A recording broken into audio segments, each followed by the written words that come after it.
Welcome to the channel Swastha foods. നമ്മൾ ഉണ്ടാക്കാൻ പോകുന്നത് ഇഞ്ചി കറിയാണ്. ഇഞ്ചി പുളി ഇഞ്ചി എന്നൊക്കെ പറയും. ചോറിൻ്റെ കൂടെ മാത്രമല്ല, ദോശയുടെ കൂടെ ചപ്പാത്തിയുടെ കൂടെ കഴിക്കാൻ വളരെ നല്ലതാണ്. സദ്യയുടെ കൂടെ ഒക്കെ എപ്പോഴും കാണുന്ന ഒരു ഡിഷാണിത്. അപ്പോൾ അതെങ്ങനെ ഉണ്ടാക്കുന്നതെന്ന് നോക്കാം. അപ്പോൾ ഇഞ്ചിക്കറി ഉണ്ടാക്കുമ്പോൾ എന്തൊക്കെ ആവശ്യമാണെന്ന് നോക്കാം. ഇവിടെ ഇഞ്ചി വളരെ ചെറുതായിട്ട് അരിഞ്ഞ് വെച്ചിട്ടുണ്ട്, 2 ടേബിൾ സ്പൂൺ. പിന്നെ 4 ചെറിയ ഉള്ളി വളരെ ചെറുതായിട്ട് അരിഞ്ഞത്, 2 പച്ചമുളക് ഇങ്ങനെ വട്ടത്തിൽ അരിഞ്ഞത്, പിന്നെ കുറച്ച് കറിവേപ്പ്. പിന്നെ എടുത്തേക്കുന്ന 1 കപ്പ് തേങ്ങ തിരുമ്മിയതാണ്. ഇതിവിടെ ഞാൻ തേങ്ങ വറുത്തരച്ചിട്ടാണ് ഇഞ്ചിക്കറി ഉണ്ടാക്കുന്നത്. പല ആൾക്കാരും പല രീതിയിലാണ് ഇഞ്ചിക്കറി ഉണ്ടാക്കുന്നത്. പിന്നെ ഞാൻ എടുത്തേക്കുന്നത് പുളിയാണ്.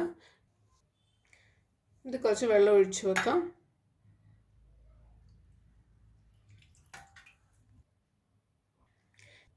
ഇനി ആദ്യമായിട്ട് തേങ്ങ വറുത്തെടുക്കാം.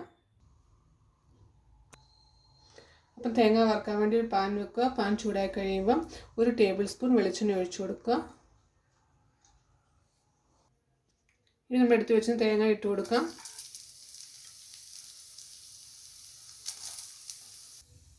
ഒരു ലോ ടു മീഡിയം ഫ്ലെയിമിൽ ഒരു ലൈറ്റ് ബ്രൗൺ കളർ ആകുന്നിടം വരെ വറക്കുക.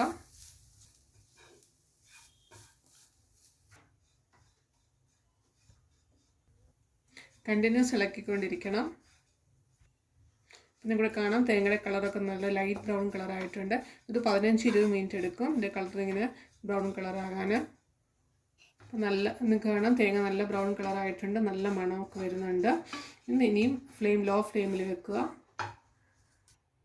ഇനി ഇതിനകത്തിലോട്ട് 1/4 ടീസ്പൂൺ മഞ്ഞൾപ്പൊടി, ഒരു 1/2 ടേബിൾ സ്പൂൺ മുളക് പൊടി, ഒരു 3/4 ടേബിൾ സ്പൂൺ മല്ലിപ്പൊടി നല്ലോണം ചൂടാക്കുക. ഇനി ഫ്ലെയിം ഓഫ് ചെയ്യുക. ഓൾറെഡി തേങ്ങയ്ക്ക് നല്ല ചൂടുണ്ടാകൊണ്ട് ഒത്തിരി ചൂടാക്കേണ്ട കാര്യമില്ല. 1 മിനിറ്റ് ചൂടാക്കിയാൽ മതി. ഇനി ഇത് തണുക്കാൻ വെക്കാം.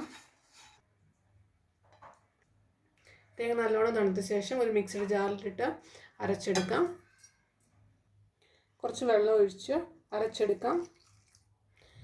നല്ല സ്മൂത്ത് പേസ്റ്റായിട്ട് തേങ്ങ അരച്ചെടുത്തിട്ടുണ്ട്. ഇനി ഒരു പാൻ വെക്കുക.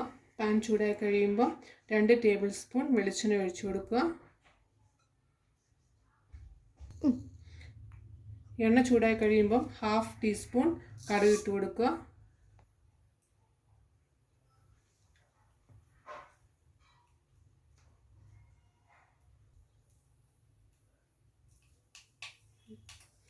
കടുക് പൊട്ടിക്കഴിയുമ്പോൾ നമ്മൾ എടുത്ത് വെച്ചിരിക്കുന്ന ഇഞ്ചി അരിഞ്ഞത് ഇട്ട് കൊടുക്കുക.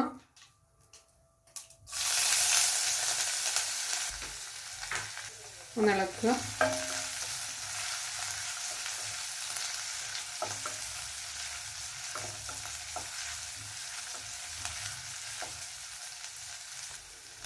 ഉള്ളി അരിഞ്ഞിട്ട് കൊടുക്കാം.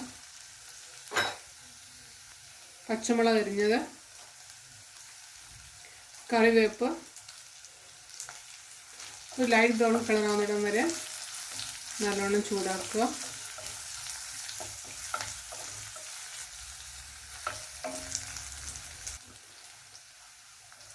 ലോ ഫ്ലെയിമിൽ വേണം ഇത് ചെയ്യാൻ. ഇത് കാണാൻ ഇഞ്ചി ഉള്ളിയെല്ലാം നല്ല വഴണ്ട് വന്നിട്ടുണ്ട്. ഇനി ഇതിലോട്ട് നമ്മൾ തേങ്ങ വറുത്തരച്ചത് ഒഴിച്ചു കൊടുക്കാം. കുറച്ച് വെള്ളം കൂടി ഒഴിച്ചിട്ട് ഇനി നമ്മൾ എടുത്ത് വെച്ചിട്ട് പുളി പിഴിഞ്ഞിട്ട് ഒഴിച്ചു കൊടുക്കാം. ഇനി ആവശ്യത്തിന് ഉപ്പിട്ട് കൊടുക്കുക. നല്ലോണം മിക്സ് ചെയ്യുക. തിളച്ച് കഴിയുമ്പം ഒരു ലോ ടു മീഡിയം ഫ്ലെയിമിൽ വെച്ചിട്ട് നല്ല തിക്ക് ഗ്രേവി ആകുമ്പോൾ ഓഫ് ചെയ്യാം.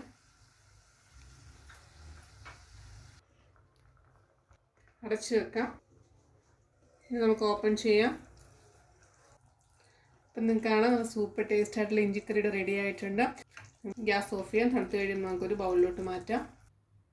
അപ്പോൾ എല്ലാവരും ഇഞ്ചിക്കറി ട്രൈ ചെയ്ത് നോക്കുക. വീഡിയോ ഇഷ്ടപ്പെട്ടെങ്കിൽ ലൈക്ക് ചെയ്യുക. ചാനൽ സബ്സ്ക്രൈബ് ചെയ്തില്ലെങ്കിൽ സബ്സ്ക്രൈബ് ചെയ്യാൻ മറക്കരുത്. സബ്സ്ക്രൈബ് ചെയ്യുമ്പോൾ ബെല്ലൈക്കൻ ക്ലിക്ക് ചെയ്യുക, ഓൾ ഓപ്ഷൻ സെലക്ട് ചെയ്യുക. അപ്പോൾ ഞാൻ ഇനി ഇടുന്ന എല്ലാ വീഡിയോയുടെ നോട്ടിഫിക്കേഷൻ കിട്ടുന്നതായിരിക്കും. നിങ്ങളുടെ അഭിപ്രായങ്ങൾ കമൻറ്റ് ബോക്സിൽ ഇടുക. Thank you.